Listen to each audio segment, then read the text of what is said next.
on, everybody? It's DK with RPM Gaming, where we talk about retro, PC, and mobile gaming.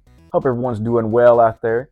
Today, we're going to be taking a look at the Tarantula Pro controller by Gamester. So, let's get started. So this Tarantula Pro controller seems to have a shape similar to that of the DualShock 4, so I'm willing to bet that it's going to be pretty comfortable to hold. And there's not a lot in the box, so let's get straight to it. And yes, this feels exactly like a DualShock 4 controller. So if you like those controllers, you'll love how this feels. We've got our instruction manual along with the Gamester chicken sticker and our USB dongle, a USB-A to USB-C charging cable, our charging dock, and the controller. This is a very clicky mechanical D-pad, and I think it has a micro switch connection to it. The style and feel of it is going to take some getting used to for me. These are tunneling magnetoresistance thumbsticks, or TMR for short. They're a type of electromagnetic joystick that is supposed to have lower power consumption, better temperature stability, longer lifespan, and prevent interference from like Hall effect triggers. The ABXY buttons feel like they have a rubber membrane connection and are about the same size as the buttons on the DualShock 4. You can see the little gear inside here, which is what rotates the button layouts, which we'll get to a little bit later. The shoulder buttons have a soft click and a nice grippy texture to them. These are Hall effect triggers and are the same ones that are on the Gamester G8 Plus controller, which is one of my favorite controllers.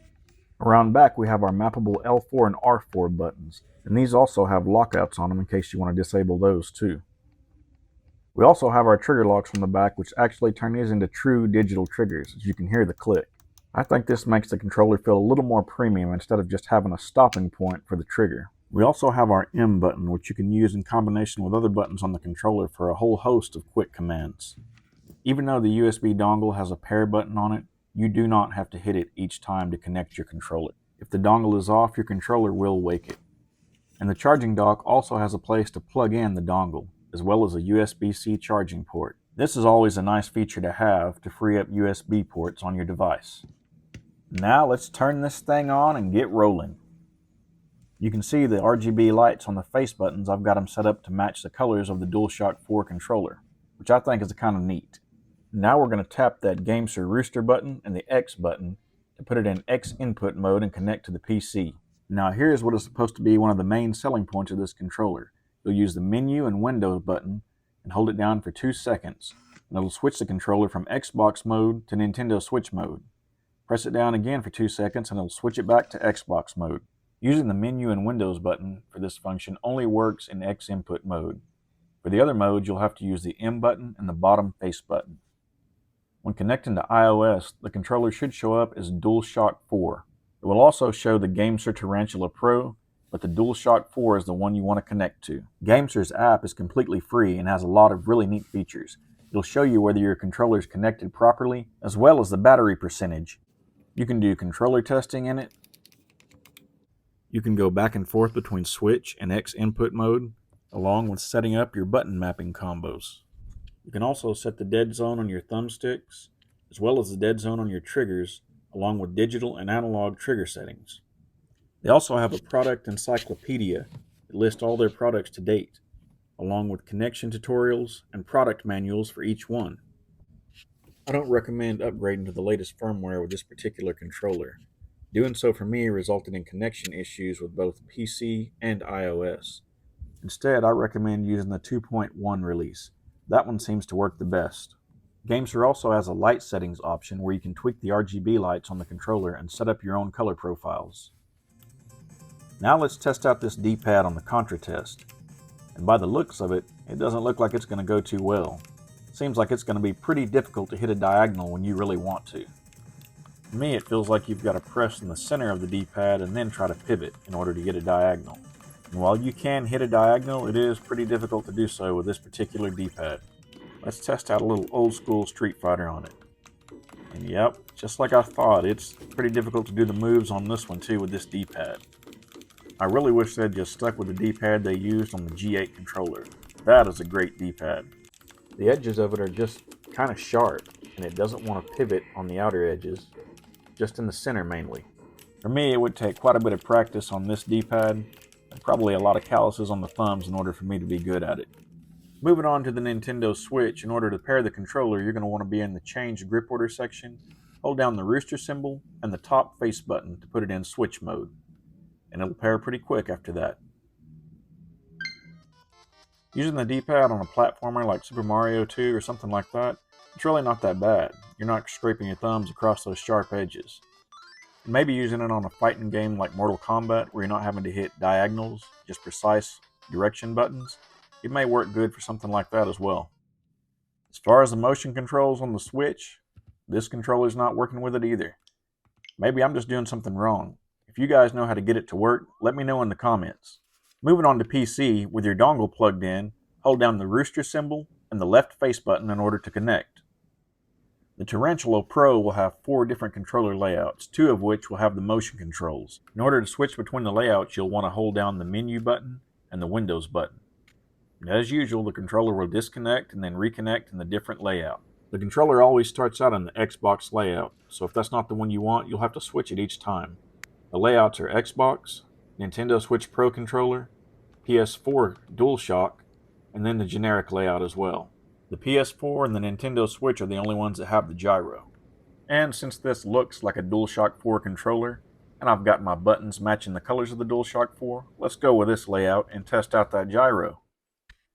And they are working, but right off the bat, it doesn't seem like they're as accurate as the Mamba 1 controller. They just don't seem to be as responsive.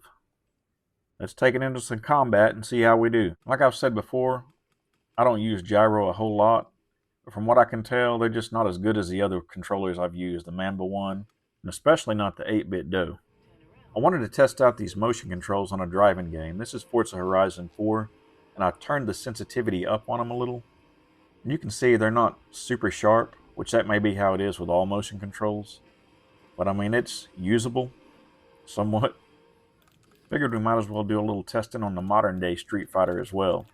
And it's about the same thing on this one. I'm having a hard time hitting those moves with this sharp D-pad. It's doable, but it ain't easy. In the end, I did manage to squeak out a win, but as you can see, it was just barely. Going from the D-pad on the Tarantula Pro to the D-pad on the G8 Plus makes an absolute world of difference in both comfort and command input, in my opinion. When comparing the motion controls between the Tarantula Pro and the 8BitDo Ultimate controller, I'm going to have to say the win goes to the 8BitDo. The gyro controls just seem a lot more precise and accurate on the aiming. The 8BitDo Ultimate controller's been out for quite a while, but for the price and quality, it's hard to beat this controller.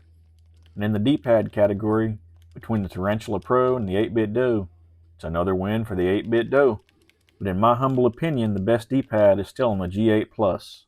So let's do a little bit of a breakdown and comparison between the Tarantula Pro, the Mamba 1, and the 8BitDo controller. The Mamba 1 has that familiar shape of an Xbox-style controller and feels good in the hands.